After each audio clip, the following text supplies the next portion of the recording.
Hey friends, the views of our guests do not necessarily reflect the views of Let's Talk Menopause. Let's Talk Menopause does not provide medical advice. The content in this podcast is not intended to be a substitute for professional medical advice, diagnosis, or treatment. Always seek the advice of your physician or other qualified healthcare provider with any questions that you may have. Welcome to Hello Menopause. I'm your host, Stacy London. Hello Menopause is changing the conversation around menopause. In every episode, we explore the physical, emotional, and mental changes that women experience during this transformative stage in life. We'd also like to thank Always Discreet for sponsoring this episode of Hello Menopause. Today, we're diving into a conversation about what it means to become a mother in midlife. My guest is Ruthie Ackerman, a journalist and editor whose work has appeared in the New York Times, Vogue, The Atlantic, and so many more. Her memoir, The Mother Code, asks us to look at the myths we hold about motherhood, age, and identity, and what happens when our bodies, our choices, and society's expectations all collide. Please welcome Ruthie Ackerman to Hello Menopause. Isn't this so great that this worked out? I love this. I cannot be more excited. One thing you need to know about Ruthie before we really get into it and her forthcoming memoir is that when Ruthie and I saw each other upstate, we already were friends. We knew each other from women's groups and all sorts of things. She was wearing the dopest Dries Van Noten sandals that you got at what? A St. Anne's thrift thing or something for like $45. I almost stole them off your feet. Remember? I remember. Yes, because I was like, Stacy London likes my sandals. Oh my God, this is the best day ever. Those were the best sandals. Okay, anyway, so she's got great taste and she's a mom. And I want to talk about something interesting, especially for our podcast, right? When, we have been concentrating so much on menopause, but you became a mom at 43. And that's really at a moment right now that, we've been talking about women starting to think about perimenopause if they're not already in it. So did that timing shape your experience at all of both motherhood and perimenopause? And what surprised you most about navigating those two? That's a lot of questions I can ask again. No, I think these are great questions. And it's really something that I hadn't thought about until now looking back, because in the moment when I was 41, 42, doing all the things that a woman in her early 40s does to try to get pregnant, which is, IVF. I had frozen eggs that I was trying to use. I was like in it. I was doing everything I could to sort of like stave off all the menopause things that were happening and trying to just like get to baby. And only now. Can I interrupt you just for one thing when you say you were trying to stave off all the menopause things and get to baby, right? I understand that being the priority, but did you recognize that's what you were trying to do, was stave off menopause things, or were you just not even recognizing that's what you were doing? Well, was it a conscious choice? Well, I mean, I had to recognize it to some extent, right? Because suddenly I was being told by my doctors that they needed to test my hormones, and they were telling me about my FSH and my LH and all these hormones that I had spent my entire life ignoring up until then. I had no idea what those things were. And then suddenly the doctor's like, well, your numbers aren't looking very good. Your hormone levels aren't looking very good. These are the numbers of someone who's, heading towards menopause, which in my early 40s, I should have been.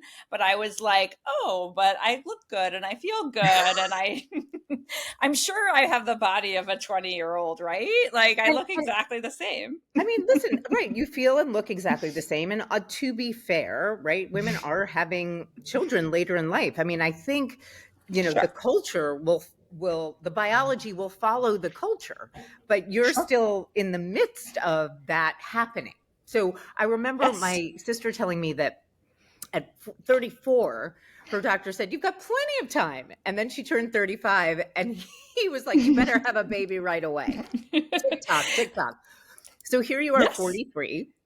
Yeah, well, I was 41 and 42, and the doctor's like, well, you can take DHEA and CoQ10 and some of these supplements to Mm, try to like improve your hormone levels in order to try to like get better quality eggs. But to answer your question, I had not been thinking about menopause. I had right. not been thinking, I mean, foolishly in retrospect, I had not been thinking about hormone levels because like I never knew to think about them. I didn't know about FSH and LH until the doctor mentioned it. Mm-hmm. And now looking back at that time, I can't believe it because by the time I had my child at 43 and kind of came out of the fourth trimester with this infant, I feel like very soon after that, like all the hormones returned to my pre-pregnancy levels, which were perimenopause levels. Right. And now I was in this moment of like postpartum with an infant, but also in the midst of being perimenopausal, heading towards menopause. Yikes. Now, I Yikes. wonder how that affected your parenting style with a newborn. Well, I mean, I think one of the funny things is that I went at some point very soon after that to my therapist to be like, I'm filled with rage. I'm having all these mood swings. I can't sleep. Is it because I have a new baby? Is it because I'm perimenopausal and these are the symptoms? And, or is it, I mean, what's going on? I had no idea what was what. And the Yeah. doctor has no idea like how to tell me what's what. But I really wish the doctor would have said, you know what, these are all symptoms of perimenopause. They're very appropriate. You should be feeling all these things. And yes, when you have a new baby, you're also going to be feeling, you know, irritable and you're not sleeping a lot and all these things as well. So that I Mm, had a sense that like all of this was very normal. normal. In But I didn't. I thought Yeah. there's something wrong with me on every level. I'm like doing motherhood wrong and I'm doing perimenopause wrong. I mean, right. I mean, that's the thing. That's one of the things that drives me crazy is that, especially having children later, if you are experiencing what would be considered postpartum, there are some doctors that even say postpartum is the start of perimenopause. So I can imagine, like, what we really need to do is open like an axe throwing, facility or like a shooting range, something where women can be like, I don't care what's wrong with me. I'm just going to get rid of my rage. Right. Mm-hmm. I mean, I think Yes. that would be the most helpful. I mean, so I'm guessing you did not feel prepared for that overlap or even understood that that overlap was happening. No, I did not feel prepared for the overlap, did not understand it was happening. No, at all. And did you, what about your support system? I mean, your husband, your friends and family. I mean, how did that work for you? Did they help you? Did anybody have any information or like any words of wisdom? No, I think part of it is one, I mean, my husband Rob was in it with me. So Mhm. he's like, you know, he's having his own stuff going on because Right. he's trying to figure out this whole new parenthood thing. Yes, he's I a new think, dad. yeah, it's a big thing. I think also that I felt a lot of shame because I think part of it was I wanted so bad. By the time I had a child, I wanted to have a child so badly. I felt like I should have been so thrilled that I had this healthy baby. I'm healthy. I didn't die in childbirth like so many women do in this Yes. country. I didn't, you know, my baby didn't have anything, you know, wrong with her, thank goodness. And so I should have been thrilled. But instead, I feel rage, I feel irritable, I feel sad, I feel all these things. Turns out I also had postpartum depression and anxiety, which a lot of women also have. In But perimenopause as in well. perimenopause as well. And so, but I felt ashamed that I shouldn't be feeling these things. So I didn't Mm, ask too many questions because I was already just like, let me not tell anybody because my friends weren't talking about having right. postpartum depression. And Oh so my I God, felt that breaks my alone. Yeah, that breaks my heart. I think one, not, the shame is something that, unfortunately we put on ourselves because there are all these kind of unspoken societal cultural messages about you had a baby, you're so lucky, everything went right. How can you complain about anything instead of, actually being informed? And Right. then, you know, on top of that, then you're not getting any support because you're afraid that if you say something, people are going to look at you sideways and be like, what? What's wrong? How did you advocate for yourself? I mean, did you learn to advocate for yourself, or did you just like white knuckle through it? I white knuckled through it. And the truth is that I don't think I would have actually gotten help or even known I had postpartum anxiety if not for my kid's pediatrician, actually, who I had gone to like her 3-month checkup, and I was I was in tears. Yeah. And she handed me, I was in tears because of all the normal things that you'd be in tears about when you have a little baby. Like, Yeah. oh, is she pooping the right amount? Is she crying too much? Whatever. Am I doing the right things? And this word, like, right, like we always think we're doing things wrong. And Yeah. I was in this, like, I have to do everything perfectly. And the pediatrician handed me a postpartum depression questionnaire that was like, are you feeling, as happy as you always did? And are you feeling more anxiety than usual? Whatever the questions were. And basically, like, every question, I basically failed.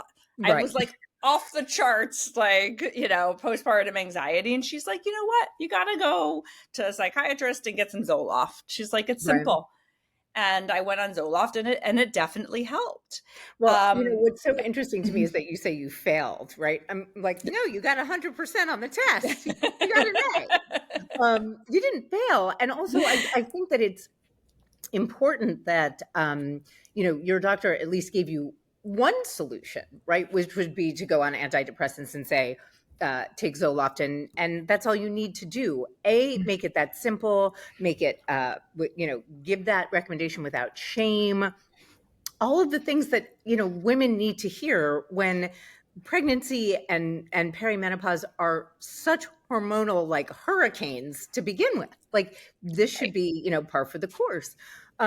You have mentioned in the memoir that you, and in essays, that you've opened up quite a bit about the fact that you were using donor eggs, which is also something that I think a lot of people have shame around. How did you find your voice in telling that part of the story? And what has been the response from other women?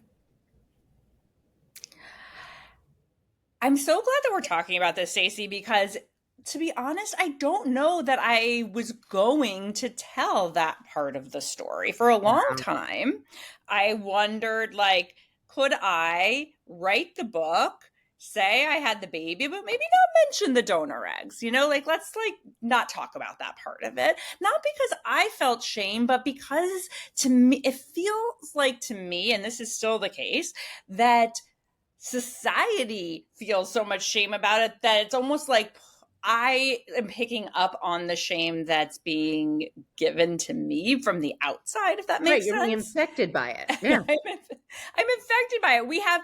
If there's like a hierarchy of ways to be a mother, that it's like donor eggs is at the very bottom. And I feel like eventually I got to the place where I was like, so many young women were reaching out to me on social media, people I knew sometimes, but oftentimes did not know, and say, how did you have a baby at 43? I'm doing this, this process and this fertility treatment, and I'm not, getting the golden egg. How were you able to do it? And I felt like I couldn't, lie or mislead. I wouldn't want to. Right. I had to just be honest and say, you know how I did it? I did it with donor eggs, and that's okay. That's like how I got my beautiful child, and I have this amazing, like, I got the thing I wanted. I have this, my heart is happy. Everything about, like, my life is turned out well, and it's okay to use donor eggs. That's okay. And so when I tell women that, it's like this sense of relief that they get. And so I think what happens is we see famous people because they have big platforms. So we see these celebs having kids at 45, 48, 50, whatever age it happens to be. And so when younger women have this sense of reassurance that, oh, I can do it too, but no one's talking about how they actually get pregnant. And so I kind of felt like I wish that, and I won't name any celebrities, but I wish that X, Y, or Z celeb would use their big platform to talk about donor eggs so I don't have to, because, you know what? This is my personal story, but like, I feel like I have to be the one out there, like waving the donor egg flag in a way because no one else is. Well, I think obviously that's being a pioneer. And in some ways, I think hearing it from you and not some big celebrity where you have to be like, oh, well, they have a private trainer and a private chef and they have all the money in the world to spend on donor eggs is actually a better way for women to hear it and think that it's relatable to them. And you mentioned this before that really struck me. You said in terms of the hierarchy of motherhood. What does that even mean? Isn't it just that you get to be a mother? So what does the hierarchy of motherhood mean when you use that phrase? Because and that donor eggs are at the bottom, because to me, that just breaks my heart. I mean, there's a lot of pieces of this, and some of them I address in the book. I mean, the hierarchy of motherhood does have to do with the different ways we could become mothers, but it also has to do with some of the conversations around the natural way to be a mom. So in the conversations in my mom's groups, people talk about not using pain medication during labor as the natural way, breastfeeding as the natural way, getting pregnant through sex. By the way, I don't think I've know anyone who's gotten pregnant from sex. But we're like 16 and, teenage and pregnant.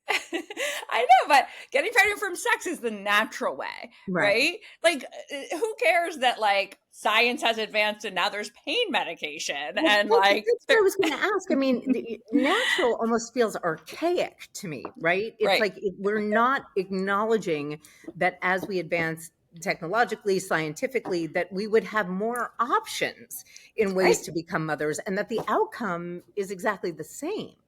That's right. That's right. And I think that when I talk about the hierarchy, and I don't talk about this a lot because I do think, anyway, I don't talk about it a lot, but I think there's the like having a child from sex, the old fashioned way from sex. And then there's, having a child from IVF. And then there's having a child, by adopting. There's surrogacy, there's donor, and there's something about not sharing your genetics and not sharing your genetics, because with adoption, you don't share your genetics also. But there's something about, there's a judgment I feel from some people about like, well, then why didn't you just adopt? Meaning, your ego told you needed to give birth to this child. So therefore you use somebody else's DNA to have that child. And so there's this like sense of judgment. But I mean, that sense of judgment to me is so ridiculous, but I completely understand feeling it. And I completely understand having to absorb it. But did you yourself feel that way? Did you think that there was any ego involved? No, I didn't feel that way. I didn't. And I mean, there were a lot of feelings I had before I got pregnant, what I would call like anticipatory anxiety. I worried about, would I bond with our baby? Because I thought that somehow if we didn't share genetics, that I don't know, that there would be a wedge somehow between me and the baby, which never happened. I thought that, and I talked about this, I did an essay for Romper, and I talked about how I thought that if I didn't resemble our child, that my failure would be imprinted on her face in some way. And people would look at her and kind of know that I had failed. So there was all these kind of ripples of shame, but none of those things came to fruition. Yeah. None. I'm even so curious about the judgment part of it, like in terms of wanting to carry a child. That experience is not about ego. That's an experience that so many people want to have, whether it's their egg or not. So it just seems so ludicrous to me that we are constantly judging women from pregnancy to perimenopause, that you're doing it the wrong way. And we've internalized that idea that everything is wrong if it's not natural, right? If it's not the most archaic way possible, we've done Right. something wrong. And Right. it kills me to hear that, you were thinking that somehow it'd be imprinted on your child in their physicality, that you would not look like them. And who Right. cares? You know what I mean? It's just like Right. you're the mommy. You get to be the Right. mommy. And as more women are having children later in life, the landscape, right, of motherhood, I think, is changing. What else does society still misunderstand and get wrong? Like what about middle-aged motherhood do you think is still challenging in terms of the way that we talk about it? I mean, women are judged, I feel like, no matter what. And pregnancy, motherhood, perimenopause, all of those things carry so many opinions. But what are we still getting wrong?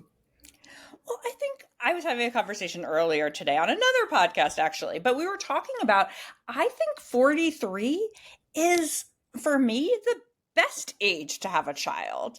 I think we're getting wrong the whole idea of older motherhood being a negative. I think for me, I was at the point where I knew what I wanted. I already had my own business. I already had figured out my superpower was my writing, and I wanted to be an author. Like, I had gotten to a place where I felt like, I'm not going to say I was fully self-actualized. No, I'm still working on that piece, but I was heading that way. Yeah. And so 43 gave me a chance to find myself, figure myself out, create the life I wanted. Hmm. And a child then kind of fit into the flow of my life. And so in this earlier conversation, I was talking about ambition. Ambition was never a dirty word for me. It was never, something bad or something I pushed to the back burner. I am who I am, and my child's a part of that life. And I love all of it. Yeah. I mean, I couldn't agree with you more. I think that, we talk about our moms or our grandmothers, oh, she got pregnant at 21, or, she Right. got pregnant in college or whatever. This idea that even being 43 as opposed to 30, right? Right. When you talk about, I know you said you aren't completely self-actualized. I don't know if any of us are self-actualized until we're, dead. But in the meantime, that's so much more life experience. And also, I think, one of the things that we forget is this, ambition is not a dirty word, as you said, and that it is well worth your time to have created a career, more financial stability, whether you're Right. single or with a partner, and gives you a much stronger basis to have a child than, necessarily by having them when you're young and quote unquote, what is it? It's biologically it's at most optimal. Don't you think?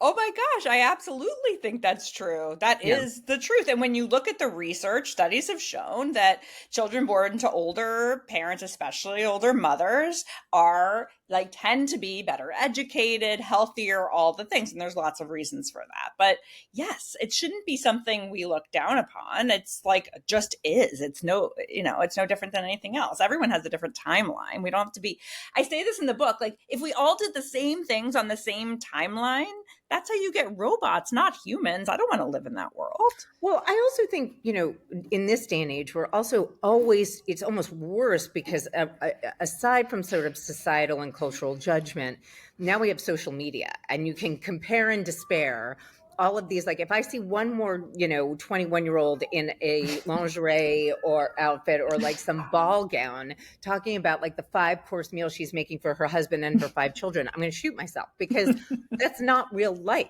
right? Dora, be quiet. You have to be quiet now. Sorry.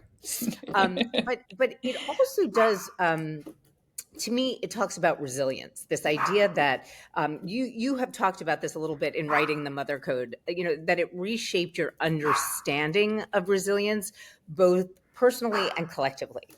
And that I think is essential to talk about. In what way do you feel that it changed you? Do you think, when you ask that question, I'm wondering, do you mean mothering or the book, or maybe both? Both. Both. So I think the book, let's start with the book. Yeah. The book changed me because do you want me to? I was soon, but not yet. Okay. Soon, but not yet. Sorry, this is the only thing she understands. Okay, sorry about that. I love that your dog can understand or respond to you. Only soon, but not yet. Good girl. Like, it's the tone of my voice, really.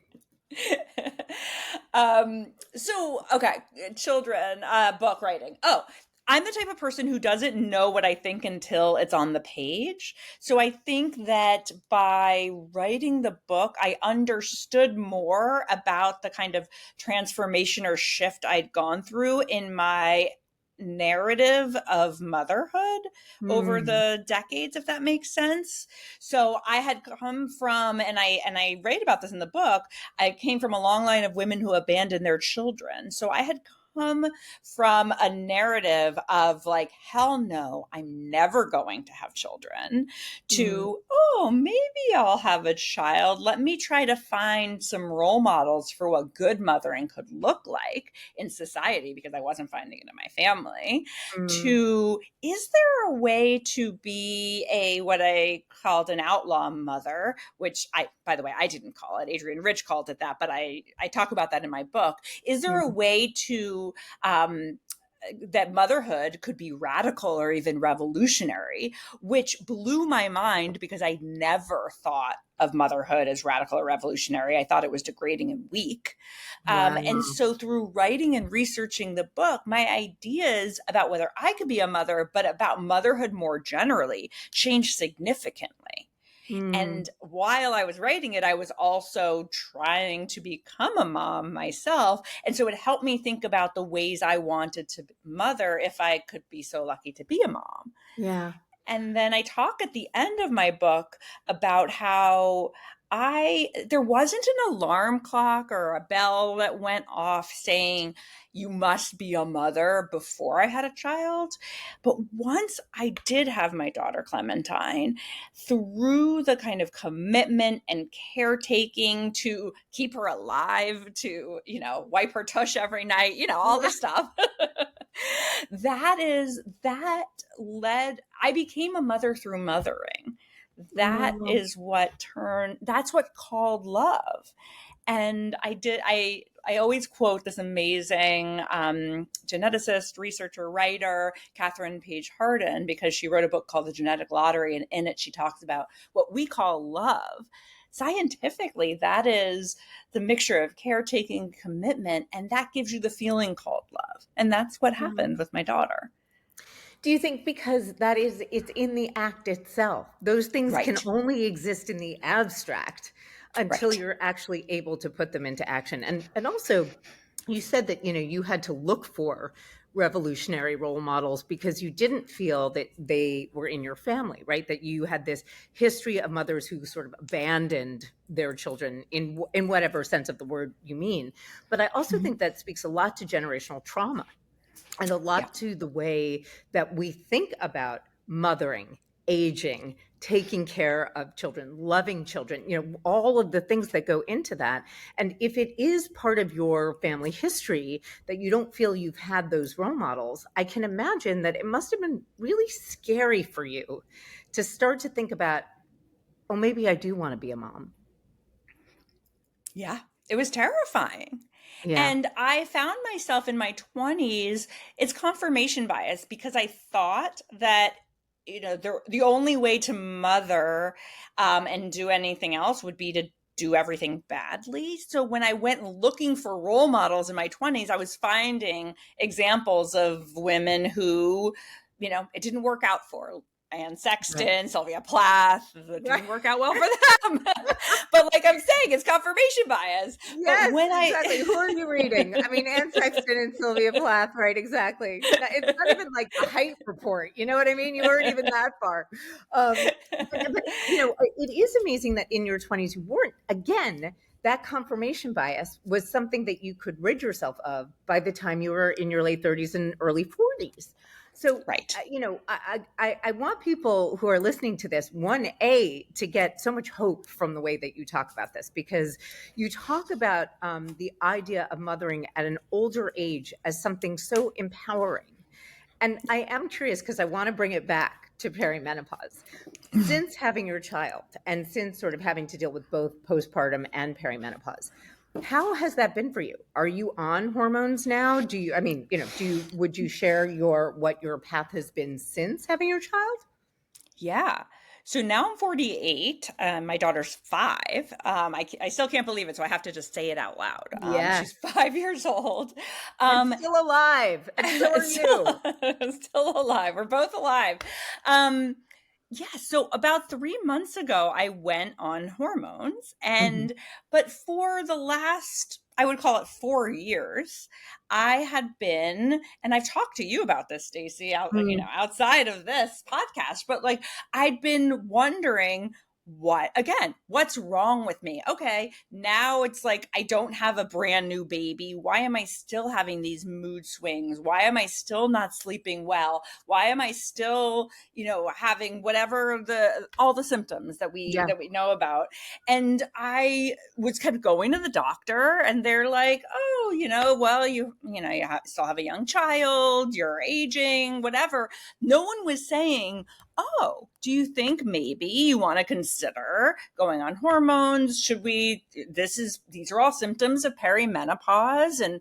And by the way, I went into menopause fairly early. I haven't had a period in almost a year now, so it's not quite technically menopause, but and I kept telling my doctor that I'm like, this could be menopause. And I felt dismissed. And I went to an endocrinologist, I went to my PCP, and I went to my gynecologist. Wow. And 2 of the 3 of those doctors were women. Nobody was talking about menopause. I had to be like, somebody, I need to talk to a menopause specialist.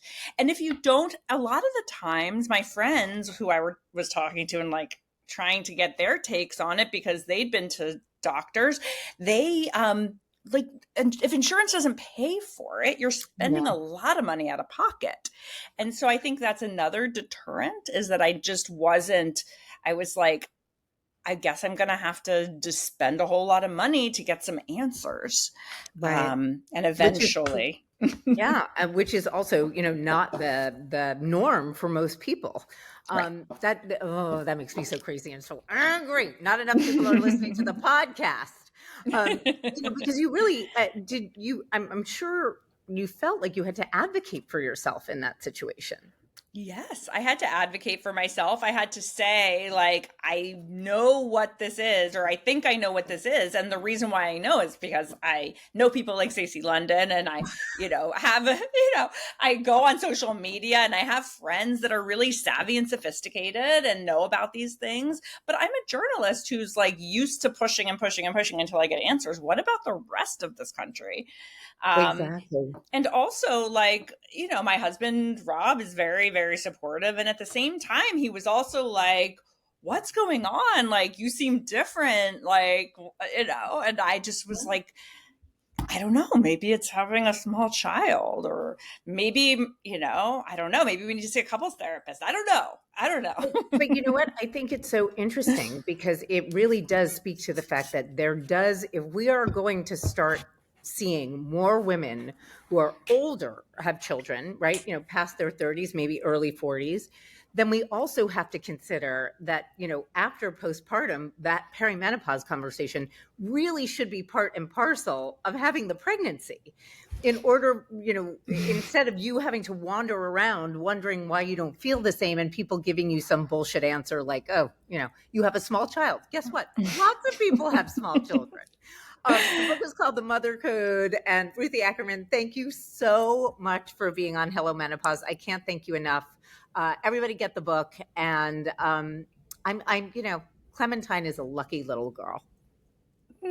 Thank you, Stacy, for like helping me through all of these questions in life and online and here on this podcast. And everyone, keep listening. And also, I love you. Ruthie has great taste in shoes.